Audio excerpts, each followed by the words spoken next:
समाधान समाधान।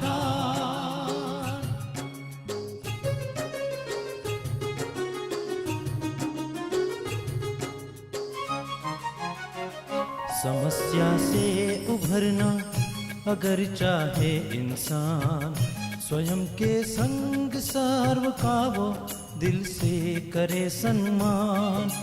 कहता है ये समाधान समाधान समाधान। समस्या से उभरना अगर चाहे इंसान, स्वयं के संग सर्व का वो दिल से करे सम्मान। कहता है ये समाधान समाधान समाधान।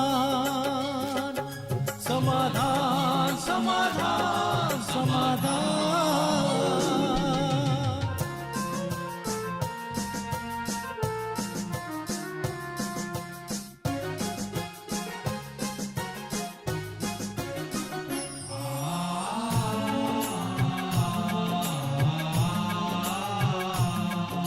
तनाव बन मुटाव की अगन से स्वयं तू संभले है इसी में शान। दूरिया दरारे मिटाए मन से, जीवन बन जाएगा खुशियों की खान। खुशियों की खान। कहता है ये समाधान समाधान समाधान। नमस्कार, आदाब, सत श्री अकाल। मित्रों, स्वागत है आप सभी का समाधान कार्यक्रम में एक बार पुनः। मित्रों, आप जानते हैं कि पहले के ज़माने में राजा अपनी प्रजा की देखरेख करने के लिए कि वो सुखी हैं, दुखी हैं, क्या हालचाल है, और जाया करते थे गांव-गांव में और देखा करते थे कि कैसी स्थिति में वो हैं। एक राजा ऐसे ही भ्रमण पे निकले थे और एक गाँव में जब वो पहुँचे तो उनके कुर्ते का एक बटन टूट गया। अब उन्होंने मंत्री से कहा कि भाई देखो, इस गांव में कोई दर्जी है क्या, क्योंकि मेरे कुर्ते का बटन टूट गया है, वो सी देगा, टाँक देगा इस बटन को। अब मंत्री जी गए, ढूंढा, एक ही दर्जी थे उस गांव में। वो दर्जी वहां आए। महाराज ने पूछा कि क्या तुम ये बटन सी सकते हो, लगा सकते हो कुर्ते पे? दर्जी ने कहा, हाँ महाराज, ये तो मेरे रोज का काम है, मैं कर दूंगा। बटन तो आपके पास है ही, बस मुझे धागा ही लगाना है। अब दर्जी ने वो बटन जो है वो टाँक दिया उनके कुर्ते पे। अब राजा ने कहा, बताओ मैं कितने पैसे दूं तुम्हें? दर्जी ने कहा कि महाराज, ये तो छोटा सा ही काम था, बटन तो आपके पास ही था, मैंने तो बस धागा लगाया है, तो मैं कुछ भी नहीं लेना चाहता, आप कृपया कुछ भी ना दें मुझे। लेकिन राजा तो राजा थे, उन्होंने कहा, नहीं नहीं, कुछ तो तुम्हें लेना ही होगा, मैं कितना दूं तुम बताओ। तो दर्जी के मन में आया कि मैं कहूँ कि चलिए 2 रुपए दे दीजिए महाराज। लेकिन उन्होंने बोला नहीं। दर्जी ने, उसे लगा कि 2 रुपए बोल तो दूं, लेकिन कहीं राजा को ये ना लगे कि ये कहीं बटन टाँकने का 2 रुपए तो नहीं लेता मेरी प्रजा से। और 2 रुपए उस समय, उस जमाने में बहुत ज़्यादा हुआ करते थे। तो दर्जी ने अपना विचार त्यागा और कहा कि महाराज नहीं, मैं कुछ लेना नहीं चाहता, आप रहने दें। लेकिन राजा ने कहा कि नहीं नहीं, मैं कुछ ना कुछ तो तुम्हें दूंगा, चलो तुम नहीं मांग रहे हो। तो उन्होंने अपनी मंत्री की ओर मुख किया और कहा कि इस दर्जी को 2 गाँव दे दो। तो दर्जी की तो आंखें बिल्कुल चौंधिया गईं। वो कहाँ 2 रुपए मांग रहा था और महाराज ने 2 गांव उसे दे दिए। तो मित्रों, कई बार ऐसा होता है कि इस सृष्टि के जो नियंता हैं, मालिक हैं, परमात्मा हैं, वो भी हमें बहुत कुछ देना चाहते हैं। हमारे मन में बहुत छोटी छोटी ख्वाहिशें होती हैं कि ये छोटा सा काम हो जाए, ये छोटा सा काम हो जाए, ये छोटा सा काम हो जाए। लेकिन यदि हम अपने आप को उन्हें अर्पित कर देते हैं, उनकी इच्छा पे छोड़ देते हैं, तो वो हमें भरपूर कर देते हैं, शायद जितना हम सोच भी नहीं सकते। इसीलिए शायद गीता में ये बहुत सुंदर बात आई है कि हे अर्जुन, तू केवल कर्म कर, फल की चिंता मत कर। यदि तू फल की चिंता करेगा तो परेशान भी होगा, इसीलिए कर्म कर, उसे मुझे अर्पित कर दे, मैं तुझे श्रेष्ठ फल दूंगा। तो क्यों ना हम भी कर्म करें और कर्म करके उसे परमात्मा को अर्पित कर दें। वो हमें इतना देंगे कि जीवन में कभी किसी चीज की कमी नहीं रहेगी, अभाव नहीं रहेगा। ऐसे सुंदर प्रसंग के साथ आज के समाधान की शुरुआत करते हैं। अभिनंदन करते हैं आदरणीय भ्राता जी का। भ्राता जी, बहुत बहुत स्वागत और अभिनंदन है। भ्राता जी, परमात्मा हमें सचमुच बहुत कुछ देना चाहते हैं, लेकिन हमारे मन में लिमिटेशन होती है कि शायद इतना इतना इतना, और उसी में उलझ के शायद वो जो बड़ी चीज है वो हम अचीव नहीं कर पाते। क्योंकि भक्त और मनुष्य परमात्मा की शक्तियों को पहचानते नहीं ना। जी। उन्हें तो आज धन थोड़ा सा चाहिए तो वो कहेंगे हे प्रभु आज रोटी मिल जाए इतना तो दे दो। जी जी। उन्हें क्या पता कि उसके पास तो सागर के तुल्य भंडार हैं। समर्पित भाव से जिए, अपने को कर दें अर्पित उसको कि तुम जैसे चाहो हमारी जीवन को चलाओ, हमारा संपूर्ण जीवन, ये परिवार, ये बच्चे सब तुमको अर्पित है। तो वो अच्छे से अच्छा कर देगा, अधिक से अधिक कर देगा। यही सत्य है। बिल्कुल। भ्राता जी, जो अध्यात्म के पद पे हैं उन्हें ये बात समझना थोड़ा सा सहज लगता है, और चूंकि उनका विश्वास भी होता है कि वो बैठे हैं, वो करेंगे और सचमुच बहुत कुछ करते हैं, प्राप्त करते हैं। लेकिन जो अध्यात्म से उतने ज्यादा नहीं जुड़े हुए हैं, कामकाजी हैं और सांसारिक हैं ये कह लें, उनके मन में ये भाव कभी पैदा नहीं होता या कम पैदा होता है कि करना तो हमें ही पड़ेगा ना, वो हमारे लिए क्या करेगा। नहीं, ये तो वो जानते ही नहीं। यही सीखना और सिखाना पड़ेगा। इसको स्पिरिचुअलिटी कहते हैं। अध्यात्म का एक स्वरूप यही है, समर्पण भाव। और ये बहुत बड़ी चीज है। भक्ति काल से ही ये चलता आया है कि प्रभु पे अर्पित हो जाओ। हम हैं भी उसके बच्चे। देखिए, माँ बाप का सब कुछ तो बच्चों के लिए ही होता है, लेकिन बच्चे अगर अपनी ज्यादा चलाने लगे तो गड़बड़ हो जाती है ना। बच्चे अगर चरित्रवान न निकले तो भी गड़बड़ हो जाती है। वर्तमान परिस्थितियों में परिस्थिति बहुत ज्यादा है। रोज जब लोगों की बातें सुनते हैं तो लगता है कि क्या ऐसा होने लगा है। तो सचमुच ऐसे में ये जो समर्पण भाव है, और इसमें आ जाती है कि अपनी परिस्थितियां, अपनी चिंताएं, अपनी समस्याएं भी उसको अर्पित कर दें, तो बहुत ही मदद मिलेगी उसकी। जी जी जी। जहाँ तक परिस्थितियों की बात है, बोझ की बात है, तो जरूर देना चाहता है। लेकिन पहले भी शायद मैं आपसे पूछ चुका हूँ कि व्यक्ति देता तो है, लेकिन ये अनुभव नहीं होता कि उसने ले लिया, वो गठरी या वो बोझ अब तक मेरे पास ही बना रहता है। तो ऐसा क्यों होता है? सत्य तो ये है कि देने वाला ये नहीं रियलाइज कर पाता कि वो किसके आगे दे रहा है। बोझ मन के दिए, वो किसे दे रहा है। तो उसका ये अविश्वास कि पता नहीं वो मेरे बोझ हरेगा या नहीं, ये इस बात का परिचायक है कि वो व्यक्ति भगवान को और उसकी शक्तियों को पहचानता नहीं है। जबकि शिव बाबा ने स्वयं कहा है, जो बाप सारे संसार के बोझ उठाने वाला है, क्या वो अपने बच्चों का बोझ नहीं उठाएगा? अभी ये बात उसने कह दी और सबने सुन ली। सुनने वालों में भी बहुत लोगों को अपने में विश्वास नहीं होता। कभी बाबा में संशय होता है कि पता नहीं, कर्म तो हमने कर दिया, गलती तो हमने कर दी, बोझ तो हमने रखे ना सिर पर, अब वो क्यों हमारे बोझ हरेगा। लेकिन एक बच्चा जो अपने बाप को बहुत प्रिय है, वो अगर अपनी कोई चीज बाप को दे दे, गलती भी कराया हो ना, मान लो उसने तेज बाइक चलाई और एक्सीडेंट कर दिया, अभी बाप ये तो नहीं कहेगा ना, उसको मारे पीटेगा क्यों तेज चलाई है, अब वो उसकी पूरी केयर करेगा ना जी। तो यही बात हमारे परमपिता के संबंध में है। हम उसे पहचान लें, वो रियली क्या है, वो हमें कितना प्यार करता है, उसके चित्त में हमारे लिए कितनी कल्याण की भावनाएं हैं। वो नहीं देखना चाहता कि मेरे बच्चे दुखी हों, वो नहीं देखना चाहता कि मेरे बच्चे चिंताओं में जीवन जी रहे हों। नहीं तो वो भी तो सोचेगा ना, लोग कहे मुझे नहीं कहेंगे कि तुम पहले अपने बच्चों को तो खुश करो, तुम्हारे बच्चे ही परेशान हो रहे हैं, हमारे लिए तुम क्या करोगे। नेचुरल है ना। तो वो संपूर्ण मदद करता है अपनी संतानों को। बस जरूरत इस चीज की है कि हम उससे अपने को जोड़ें, उसको जानते जाएं। और ये बहुत अच्छी बात है कि पुनः उसने गीता ज्ञान देकर ये बताया कि मुझे तुम मेरे द्वारा ही जान सकते हो, मुझे पुस्तकों के द्वारा नहीं जाना जा सकता, मुझे शास्त्रार्थ आदि के द्वारा भी नहीं जाना जा सकता। हे अर्जुन, वहां भी कहा तो मेरे द्वारा मुझको जान। तो हम उसको जानते चलें और ये समर्पित भाव अपनाते चलें, तो बस हमारा जीवन आनंदित हो जाएगा। लेकिन एक परमात्मा का महावाक्य है कि मैं जो हूँ, जैसा हूँ, वो विरले लोग ही जानते हैं और समझते हैं। तो इसका एग्जैक्ट भाव क्या है वो कैसा है, कैसे उसे एक सामान्य व्यक्ति समझ सकता है? देखिए, एक चीज हुई कि उसकी पहचान, जैसे कहते हैं ना, परिचय, वो हमें मिल गया। भाई वो ज्योति स्वरूप है, ब्रह्मलोक का वासी है, निराकार है, वो देहधारी नहीं है, नाम उसका कल्याणकारी होने का अंश शिव है, वो इस तरह इस धरा पर आते हैं। हमने वो सब चीज़ें जान ली।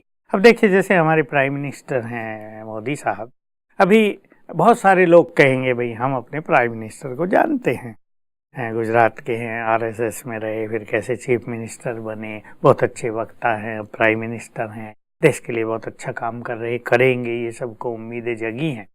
लेकिन वो कैसा व्यक्ति है, उसमें कितनी दृढ़ता है, उसमें देश के प्रति कितना डेडिकेशन है। यद्यपि उन्होंने ये बात कही भी, लेकिन उनकी जो आंतरिक खूबियां हैं उसे मनुष्य तभी जान सकता है जब वो उनके बिल्कुल पास रहे। और पास रहने के साथ दूसरों की महानताओं को जानने का विवेक भी उस मनुष्य के पास हो। कभी कभी पास रहने वाले क्या करते हैं, दूसरों के गुणों को भी अवगुण के रूप में मान लेते हैं। तो दूसरा कितना महान है, उसकी महानता को पहचानने के लिए उस तरह का श्रेष्ठ विवेक भी होना चाहिए। हम भगवान को जानना चाहते हैं, परिचय के बाद उसकी रियल जानकारी, what is the nature of God, वो क्या करता है क्या नहीं करता, वो कैसे अपना स्वरूप प्रकट करता है, वो एक ही क्षण में क्या क्या कर सकता है, उसकी शक्तियां कितनी अनंत है, वो हमें कितना प्यार करता है, वो हमें क्या देखना चाहता है, ये सब वही मनुष्य जान सकता है जो उसके पास रहे। अब ये बड़ी सूक्ष्म बात हो गई। बुद्धि से, मन से उसके पास रहना, और उसके पास रहने के बाद भी ज्ञान के द्वारा अपनी बुद्धि को सद्विवेक से भर देना, महानताओं से भर देना, क्योंकि एक महान व्यक्ति ही दूसरों की महानताओं को पहचान सकता है। जो व्यक्ति स्वयं महान नहीं है, उसे दूसरे की महानताएं समझ में नहीं आएगी। मान लो एक महापुरुष है, उसको लोगों ने बहुत सारे फ्रूट्स और बहुत सारी मिठाइयाँ दी। अब महापुरुष ने सोचा बच्चे बहुत आए हैं, सबको बांट देता हूँ, उन्हें फटाफट बच्चों को बांट दिया। एक व्यक्ति भी देख रहा है, अब वो चिढ़ रहा है, कैसा महात्मा, लोग इतनी मेहनत करके इसको ये सब देते हैं और देखो बांट रहा है, इसको अकल ही नहीं है। अब देखिए, थी वो उसकी महानता कि वो खुद न खा के सब बच्चों को या गरीबों को बांट रहा है, लेकिन देखने वाले के पास उसकी महानता को परखने की बुद्धि नहीं थी, तो उसने उसको उसकी कमजोरी समझा, अवगुण समझ लिया। वो जहाँ तहाँ प्रचार भी करेगा, अरे उस महात्मा कुछ न देना, वो तो बांट देता है। ऐसे ही भगवान जो सबसे महान है, उससे बड़ा कोई नहीं। उसकी महानता को जानने के लिए हमें उसके समीप रहना होगा और उसके द्वारा ही दिए गए ज्ञान के द्वारा अपनी बुद्धि को इतना डिवाइन करना होगा कि उसे हम पहचान पाए। इसलिए योगियों में भी, ज्ञानियों में भी ऐसी थोड़ी आत्माएं निकलती हैं।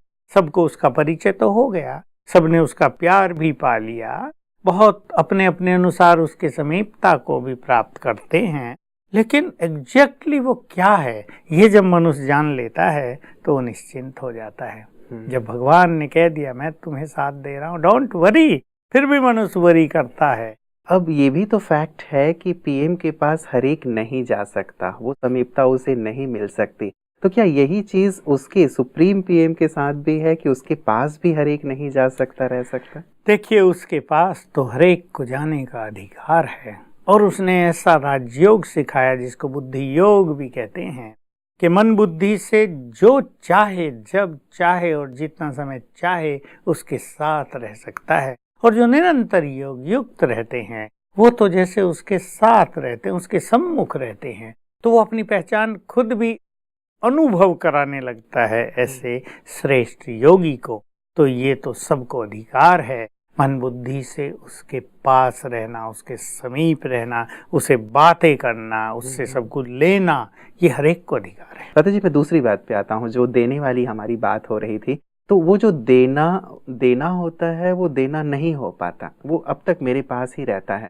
तो वो मैं मूल रीज़न जानना चाहता था कि हम हमेशा सोचते हैं कि हम अपनी कमज़ोरियाँ, बुराइयाँ, अपने बोझ, गट्ठर जो भी हैं सब कुछ परमात्मा को दे दें, लेकिन ऐसा संभव क्यों नहीं हो पाता? क्यों वो हमारे पास ही रह जाता है और हमें परेशान करता रहता है? दो चीज़ें इसके पीछे दिखाई दे रही हैं। कुछ मनुष्यों में ज़्यादा सोचने की आदत, यहाँ उनमें लैकनेस आ जाती है सेल्फ कॉन्फिडेंस की। बहुत ज़्यादा सोचते हैं, बहुत ज़्यादा सोचते हैं, कहीं ऐसा ना हो जाए, कहीं वैसा ना हो जाए, कहीं ये ना कर दे, कहीं बाबा ये ना कह दे तो तुम्हारे कर्मों का फल है, तुम्हें भुगतना है, मैं इसमें कुछ नहीं कर सकता, कहीं और कुछ ना होने लगे। एक तो ज्यादा सोचने की आदत है। हमने माताओं को देखा जी। जो कुछ नहीं सोचती, बिल्कुल जो भावना प्रधान है, लो बाबा ये सब बोझ तुम्हें करना, आप सब कुछ, जैसे ऐसा लगता है वो भगवान को बांध लेती हैं कि तो करना ही पड़ेगा भाई।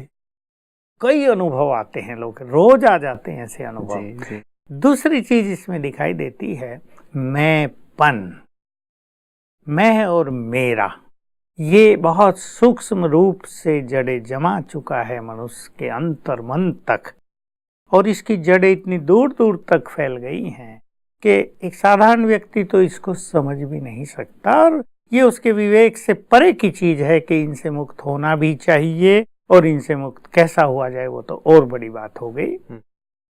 जो राजयोग के पथ पर चल रहे हैं, जो अध्यात्म का मार्ग अपना चुके हैं, उनको मैं और मेरे से मुक्त होना ही होता है।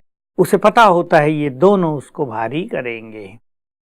मेरी जिम्मेदारी है, मन भारी, बच्चे की शादी हो रही है, मेरी सब जिम्मेदारी है, सब लोग संतुष्ट होकर जाएं, सबका लेन देन अच्छा हो, लड़के वाले भी खुश हो जाएं, मेरी बच्ची बहुत सुखी रहे, ये उसको भारी करता है। कहीं ऐसा ना हुआ तो क्या होगा।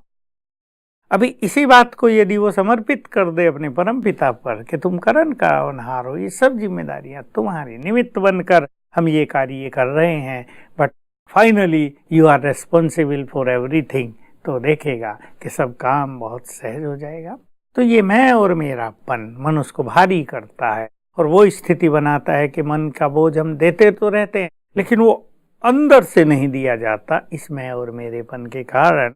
तो जैसे जैसे इसका त्याग होता जाएगा, ये भाव सहज उत्पन्न होता जाएगा। निमित्त भाव रखना बहुत ही अच्छा लगता है सुनने में, और ये भी कहा जाता है कि परमात्मा ही सब कुछ करा रहे हैं और वही कराएंगे। तो इस चीज को भी क्या यहाँ इस्तेमाल किया जा सकता है कि मैं जस्ट ट्रस्टी हूँ या निमित्त हूँ? देखिए, ये जो सिद्धांत है कि वो करण करावनहार है, उसी की शक्तियों से सब कुछ हो रहा है, ये प्राचीन काल से हमारे वेद और दर्शन और शास्त्रों के आधार से कहा गया है। लेकिन लोगों ने इसके रियल मीनिंग को नहीं समझा। क्या समझा कि सब कुछ परमात्मा करा रहा, पाप भी वही करा रहा, दुख भी वही दे रहा है, सुख भी वही दे रहा, पत्ता पत्ता वही, ये सब गड़बड़ हो रही, सब उसी की माया है ये। तो मनुष्य को सुधारने की कोई बात ही नहीं है। लेकिन परमात्मा ने आकर स्वयं ज्ञान दिया, आत्मा अलग, परमात्मा अलग, आत्मा का अस्तित्व ही अलग है, आत्मा कर्म करने में स्वतंत्र है, उसको उस तरह का फल मिलने वाला है। संगम युग पर जब स्वयं भगवान नई सृष्टि रचने आते हैं, युग परिवर्तन के लिए आते हैं, तब वो अनेक आत्माओं को शक्तियां देकर और ज्ञान देकर कार्य कराते हैं।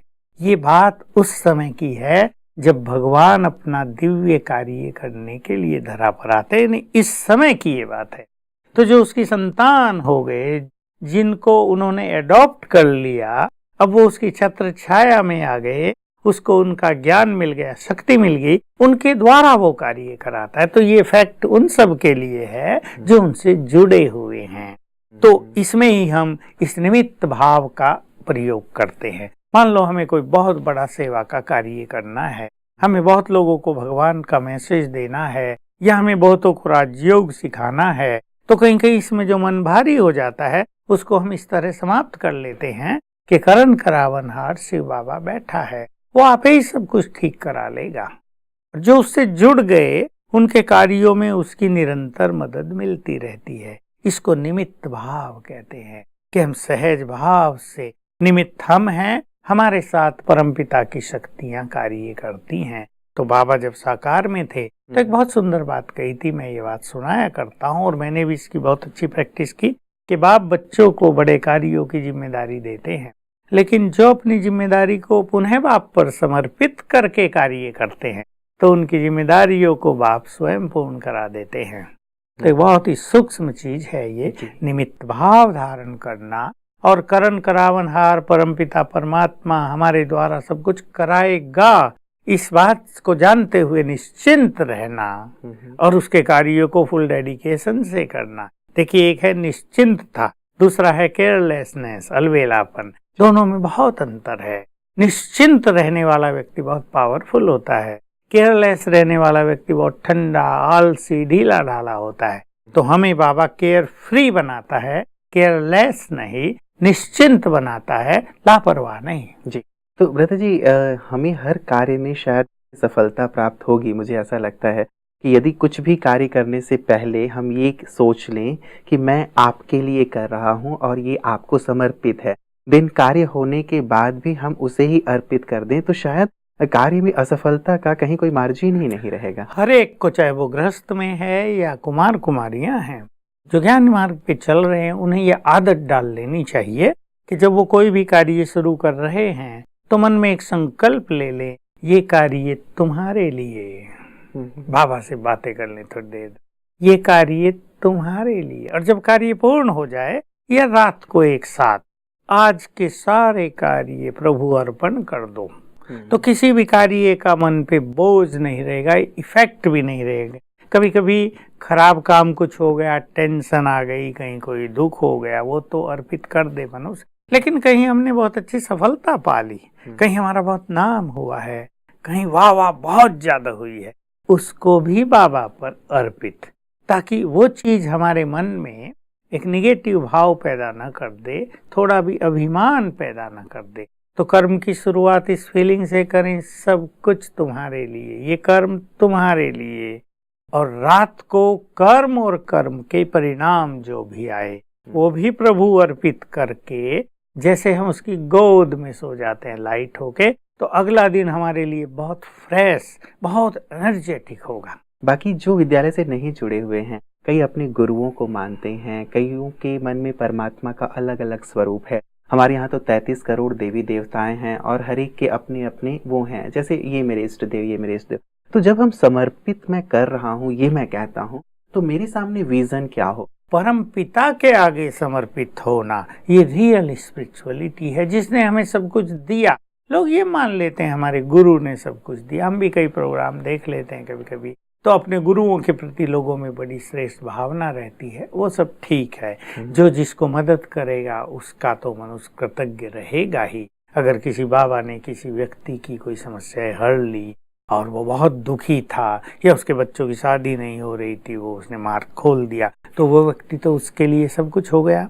लेकिन उन सबसे भी बड़ा वो है जो सबसे ऊपर है, जिसने श्रीमद् भगवत गीता में कह दिया कि इन सब के द्वारा मैं ही सबकी मनोकामना पूर्ण करता हूँ। किसी भी देवी देवता के द्वारा या किसी महान व्यक्ति के द्वारा अगर किसी की मनोकामना पूर्ण हो रही है, तो ये भी डायरेक्ट परमपिता के द्वारा ही हो रही है। इसलिए और किसी को इसमें अहम लाने की आवश्यकता नहीं कि मैंने इनकी मनोकामनाएं पूर्ण कर दी, इसकी जरूरत नहीं।